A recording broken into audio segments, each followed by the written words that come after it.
The Police Crime Sentencing Courts Bill, a piece of legislation intended to curb more of our freedoms under the guise of better policing, has been in the crosshairs of multiple charities and human rights groups due to the potential 1984-esque powers it will give those enforcing it. Well, with the legislation waiting for royal assent, it seems that changes have been proposed over the policing of protests, which now needs to be reviewed.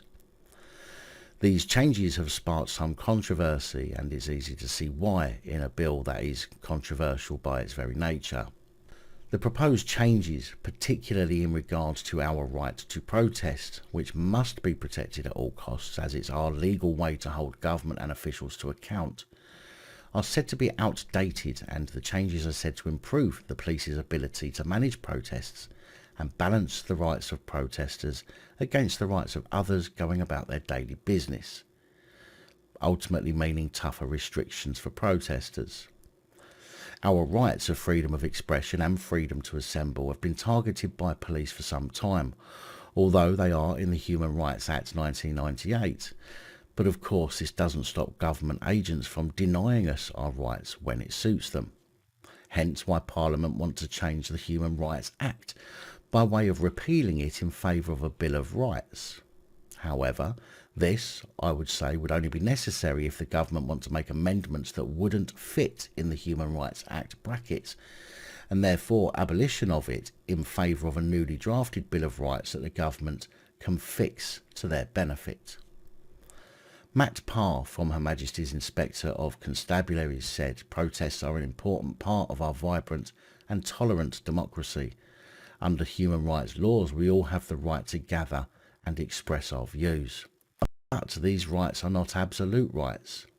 The fact raises important questions for the police and wider society to consider how much disruption is tolerable and how to deal with protesters who break the law. A fair balance should be struck between individual rights and the general interests of the community. Having reviewed the evidence, our conclusion is that the police do not strike the right balance on every occasion. So if it's the police that aren't striking the right balance, then why are we as members of the public the ones to be punished? The balance may tip too readily in favour of protesters when, as is often the case, the police do not accurately assess the level of disruption caused or likely to be caused by a protest. These and other observations led us to conclude that a modest reset of the scales is needed. What a very worrying choice of words. Bearing in mind that protests have been occurring for thousands of years, and apart from some isolated incidents, they've all seemingly achieved their goal or at least helped to make some kind of a difference. However, this change will make it far harder for individuals to hold officials to account, demand change, or even address the government directly through protest.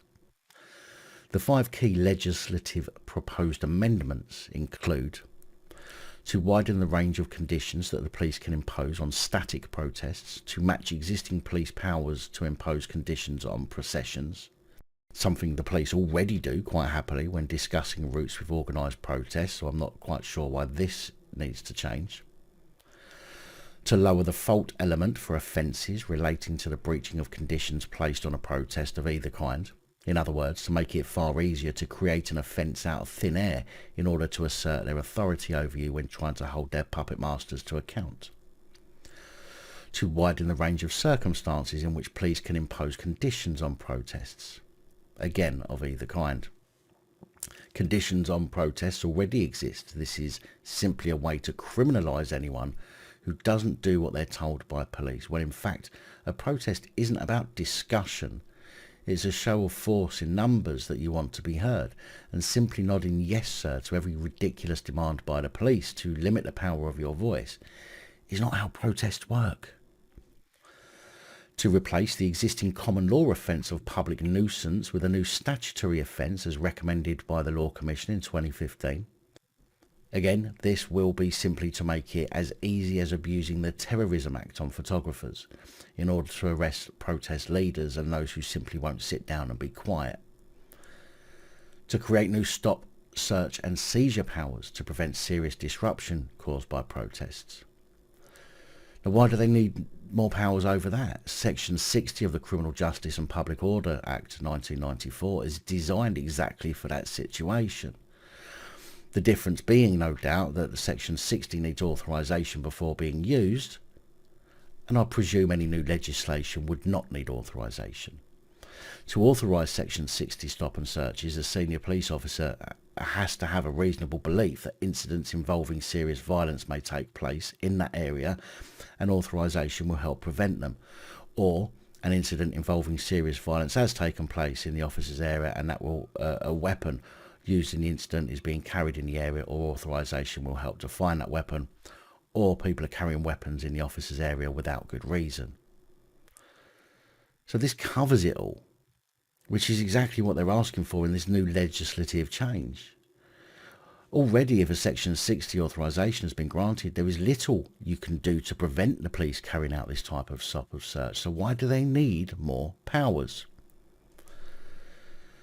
Widening the range of conditions police can impose on static protests means police will also be able to enforce start and finish times as well as noise limits.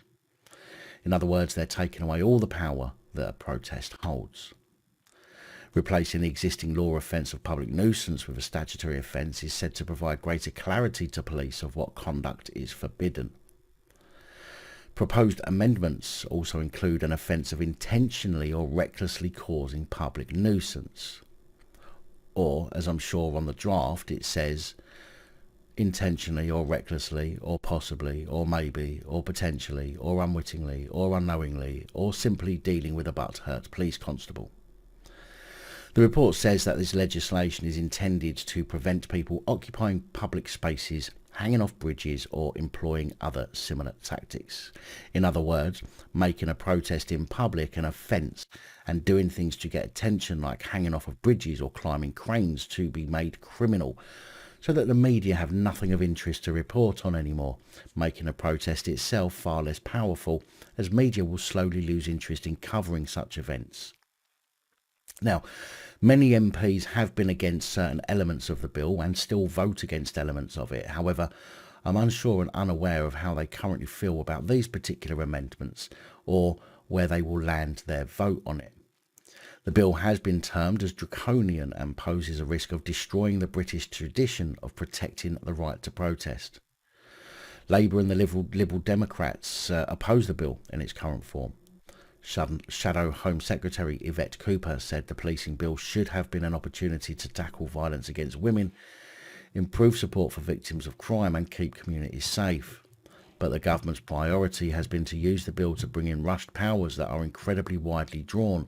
For example, allowing the police to stop and search anyone in the vicinity of a protest, including passers-by, people on the way to work and peaceful protesters.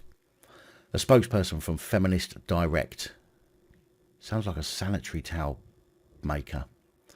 A spokesperson from Feminist Direct Action Group, Sisters Uncut, said, "We have held firm since this bill's inception that there is no acceptable version of this legislation. More police powers will always mean more police violence.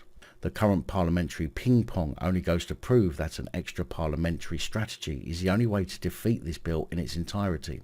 We will continue to mobilise, organise and build power within our communities until mass community resistance renders it ungovernable." The bill is currently in its final stage of passing before completion, awaiting royal assent. Now, I think I know how most of you, if not all of you, feel about this, but please do let me know what you think in the comments. Big thank you to channel supporters, especially these guys. Your support is truly appreciated. Don't forget to like, share, comment and subscribe. Let me know your thoughts, as I know many of you will. And until next time, stay safe, look after each other, film the police and other officials.